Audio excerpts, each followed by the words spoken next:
আসসালামু আলাইকুম football প্রেমীরা। Brazil বনাম কোস্টারিকা ম্যাচ অ্যানালাইসিস। বেশিরভাগ সময় কোস্টারিকা অর্ধে থাকলো 21 জন খেলোয়াড়। আক্রমণের বন্যায় তাদের ভাসিয়ে দিতে চাইল ব্রাজিল, কিন্তু সর্বশক্তি দিয়ে রক্ষণ সামলানো কোস্টারিকা প্রতিরোধ কোনোভাবে ভাঙতে পারল না তারা। বাংলাদেশ সময় মঙ্গলবার সকালে অসংখ্য সুযোগ হারিয়ে গোলশূন্যভাবে ড্র করেছে ব্রাজিল। প্রথম ব্রাজিল ও কোস্টারিকার কোনো ম্যাচ ড্র হলো। এর আগে 11 লড়াইয়ের 10টিতে জিতেছিল ব্রাজিল, একটিতে কোস্টারিকা। তাই ভক্তদের আশাও ছিল আকাশচুম্বী, কিন্তু ব্রাজিল তা করে দেখাতে পারেনি। দেখুন, এই ম্যাচে ব্রাজিল ডিফেন্স এবং মিড নিয়ে আলোচনা করার মতো কোনো কিছুই ঘটেনি। এদের কোনো প্রতিরোধই ফেস করতে হয়নি। কোস্টারিকার প্ল্যান ছিল ব্রাজিলকে আটকে রাখার, তারা আক্রমণ করবে না। যার কারণে ব্রাজিল মিডে কীরকম পারফরম্যান্স করবে সেটা এখনও ধোঁয়াশা। তবে ব্রাজিলের আক্রমণভাগ এই ম্যাচে বড় পরীক্ষার মুখোমুখি হয়েছে। যার কথা না বললেই নয়, তিনি হচ্ছেন ভিনিসিয়াস। ব্রাজিল কোচ দরিবাল হয়তো ভিনিসিয়াসের মাঠে কী রোল সেটাই তিনি এখনও ঠিক করতে পারেননি। আপনি প্রস্তুতি ম্যাচে তাকে লেফট উইঙ্গার হিসেবে খেলাচ্ছেন, কিন্তু ম্যাচে তাকে সেন্টার ফরওয়ার্ডে নিয়ে যাচ্ছেন, আরেকবার তাকে খেলাচ্ছেন লেফট উইঙ্গার হিসাবে। আপনি জানেন ভিনিসিয়াস ক্রসিংয়ের ক্ষেত্রে দুর্বলতা আছে।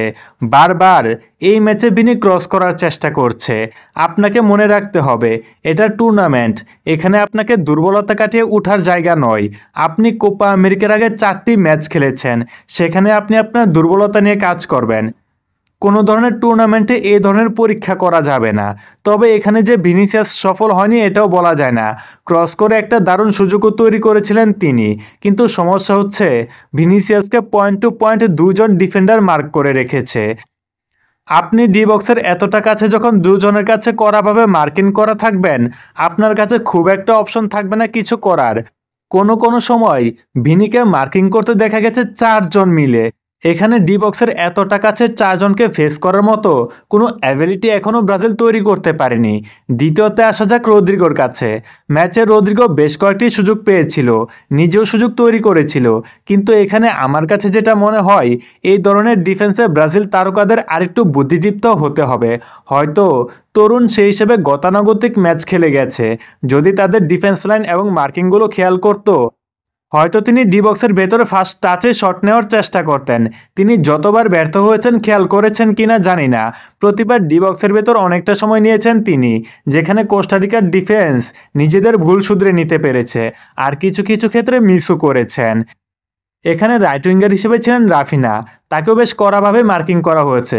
যখন ব্রাজিল তারকাদের কাছে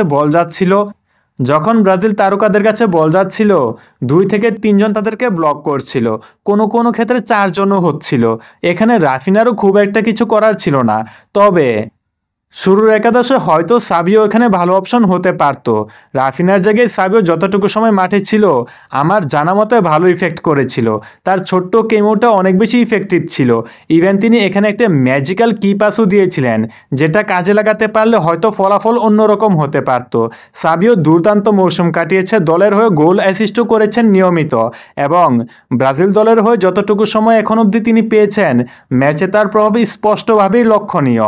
হয়তো পরের ম্যাচে এখানে একটা পরিবর্তন আসলেও আসতে পারে। অনেকেই বলবেন ভিনিসিয়াসের জায়গায় মার্তিনেল্লিকে খেলানো উচিত। দেখুন, ভিনিসিয়াসকে যেভাবে মার্কিং করা হচ্ছে, যে কোনো খেলোয়াড়ের পক্ষেই এখান থেকে গোল আদায় করে নেওয়া কঠিন। মার্তিনেল্লির ফিনিশিংয়ে কিছুটা সমস্যা আছে, তবে ভিনিসিয়াসকে প্রপার ইউজ করতে চাইলে তার যে ন্যাচারাল খেলা আছে সেটা খেলাতে হবে। এর পাশাপাশি ভিনিসিয়াসের যে সুযোগগুলো তৈরি করে দিচ্ছেন সেগুলোকেও কাজে লাগাতে হবে।